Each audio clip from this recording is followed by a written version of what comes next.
नमस्कार किसान भाइयों, मैं आपका दोस्त नरेंद्र पोरवाल आपके अपने यूट्यूब चैनल देश किसान हमारे किसान में आपका बहुत बहुत स्वागत करता हूं। दोस्तों, आपसे निवेदन है कि आप हमारे चैनल के द्वारा दी गई अधिक से अधिक जानकारी जल्दी से प्राप्त करना चाहते हो तो चैनल को सब्सक्राइब करके बेल आइकन जरूर प्रेस कर दें ताकि हमारा नोटिफिकेशन आप तक जल्दी से जल्दी पहुंच सके और वीडियो को शेयर कर दें जिससे कि ज़्यादा से ज़्यादा किसान भाइयों को भी इस जानकारी का लाभ लेने में मदद मिले। और वीडियो को लाइक कर दे ताकि हमारा हौसला बना रहे आगे वीडियो लाने के लिए। दोस्तों, आपका लाइक ही है जो हमारा वीडियो बनाने के लिए हमें प्रेरित करता है और हमारा हौसला बढ़ाता है। तो दोस्तों, हम आगे बात करते हैं कि प्याज की फसल में जो बॉइलिंग या जो फूल निकलने स्टार्ट होते हैं जिनको कि या प्याज के जो फूल निकलने स्टार्ट हो जाते हैं वो समस्या किसानों को क्यों आती है उसके बारे में हम बात करेंगे। यदि आपने वीडियो को पूरा देखा और उसके बाद उस चीज़ों का अनुसरण कर लिया आपने तो आप गारंटी है कि आपकी फसल प्याज की फसल में बॉइलिंग की समस्या या जो डंडियाँ निकलने की समस्या आती है जो कि प्याज के फूल निकलते हैं वो नहीं होगी। क्योंकि दोस्तों, हमने प्याज की फसल कंद के लिए लगाई है, प्याज का उत्पादन अच्छा लेने के लिए लगाई है और यदि उसमें फ्लावरिंग हो जाती है, ऊपर भोंगरे निकल जाते हैं तो उससे दोस्तों हमारी उत्पादन प्रभावित होता है और हमारी क्वालिटी भी प्रभावित होती है दोस्तों। तो वो समस्या हमें नहीं आए उसके लिए हम क्या करें उसकी जानकारी आपको वीडियो में दी गई है। तो आपसे निवेदन है कि वीडियो को अंत तक जरूर देखें।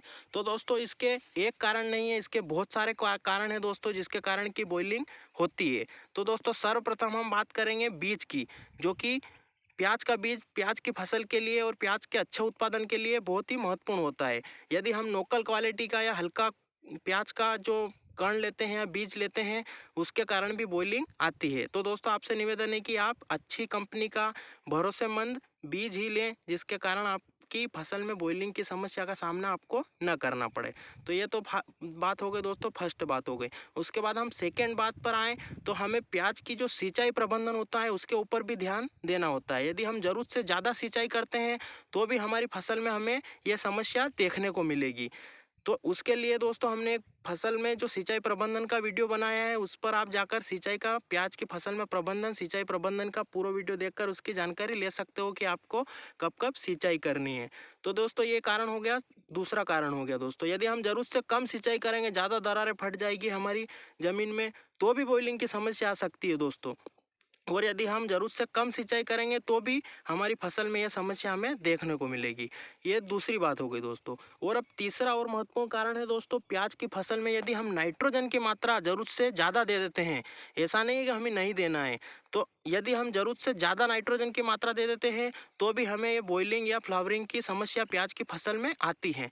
तो इसलिए दोस्तों, हम प्याज की फसल में कम से कम नाइट्रोजन जो कि उसकी अनुसरित मात्रा हमें दी गई है उसका ही हमें अनुसरण करके उसका हमें उपयोग प्याज की फसल में करना है। यदि हम ज़रूरत से ज़्यादा नाइट्रोजन की मात्रा का उपयोग कर लेते हैं तो हमें उसका सामना करना पड़ता है, इस समस्या का सामना। तो इस समस्या से बचने के लिए दोस्तों हमने एक प्याज की फसल में खाद प्रबंधन का वीडियो भी बनाया है। आप हमारे चैनल को सब्सक्राइब करके उसमें जाकर आप इस वीडियो को देखकर भी इस समस्या से निपट सकते हैं दोस्तों। तो ये तीसरी बात हो गई दोस्तों कि नाइट्रोजन की हमें अनुसरित मात्रा ही लेना है जिससे हमें इस समस्या से बच सकें। और एक चौथा कारण होता है दोस्तों कि नमी। ये इस कारण पर दोस्तों किसानों का कोई कंट्रोल नहीं है। यदि फसल को कम टेम्परेचर मिलता है और यदि नमी की मात्रा अधिक होती है दोस्तों तब भी हमारी फसल में ये हमें समस्या देखनी पड़ती है। किसान अपनी तरफ से पूरी कोशिश करता है, उसने अच्छा बीज भी ले लिया है, नाइट्रोजन की मात्रा भी जो अनुसरित दी गई है वो ही ली है और सिंचाई का भी अच्छा ध्यान रखा है। उसके बाद भी यदि उनके खेत में ये फ्लावरिंग की समस्या आ रही है तो दोस्तों वो अधिक नमी होने के कारण या अधिक तापमान में गिरावट टेम्परेचर में गिरावट होने के कारण भी ये समस्या आती है दोस्तों। तो कहीं कहीं पर वो समस्या आती है, उसका भी हम उपचार बताएंगे दोस्तों। उसके लिए आप यदि ऐसा टेम्परेचर ज़्यादा है और आपकी रिप्रोडक्टिव ग्रोथ स्टार्ट हो गई है, आपका पौधा 70 दिन के प्लस में हो गया है, उसके बाद आपके खेत में ये अगर दिक्कत आ रही है फ्लावरिंग की, तो आप उससे बचने के लिए कोई से अभी अच्छा प्लांट ग्रोथ रेगुलेटर ले सकते हो जो कि उसकी ऊपर की वेजिटेटिव ग्रोथ को नीचे की तरफ झुका देगा और उसको कंद बनने में उसको काम पर लगा देगा जिसके कारण कि ऊपर की फ्लावरिंग की समस्या खत्म हो जाएगी। तो ये टेम्परेचर कम होने के कारण ये भी समस्या आती है दोस्तों। ये हो गया चौथा कारण। और पांचवा और महत्वपूर्ण कारण है दोस्तों, तो पांचवा कारण ये है दोस्तों कि यदि हम फसल को ज़्यादा लेट लगाते हैं, जैसे कि ये अक्टूबर या नवंबर में हम अक्टूबर में बीज को डालते हैं दोस्तों रोप के लिए, तो वो 1.5 महीने में तैयार हो जाती है।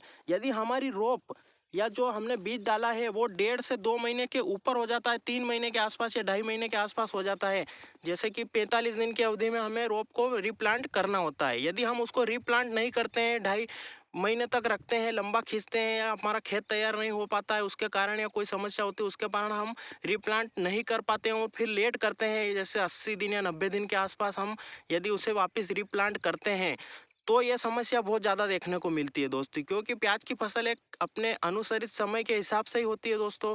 फिर अगर यदि हम लेट लगाते हैं उसको फसल को, तो फिर फसल को उसका पूरा जोर उसी में ख़त्म हो जाता है दोस्तों, प्याज में ही, प्याज की जो रोप तैयार होती है उसी में ख़त्म हो जाता है और फिर वो बॉइलिंग स्टार्ट हो जाती है दोस्तों। हम यदि रोप को या जो हमारा प्याज की नर्सरी है उसको यदि ज़्यादा बड़ा कर लेते हैं और उसके बाद रिप्लांट करते हैं, तो भी ये समस्या देखने को मिल सकती है।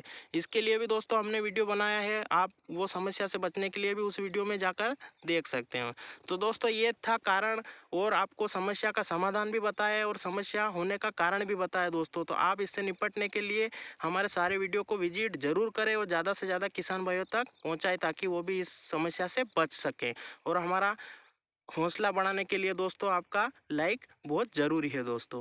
तो दोस्तों ये थी प्याज में बॉइलिंग की जानकारी। आपको जानकारी कैसी लगी कमेंट में ज़रूर बताएं, और वीडियो को अंत तक देखने के लिए आपका बहुत बहुत धन्यवाद। आपका स्नेह ऐसे ही बनाए रखे दोस्तों। धन्यवाद दोस्तों। जय हिंद, जय भारत।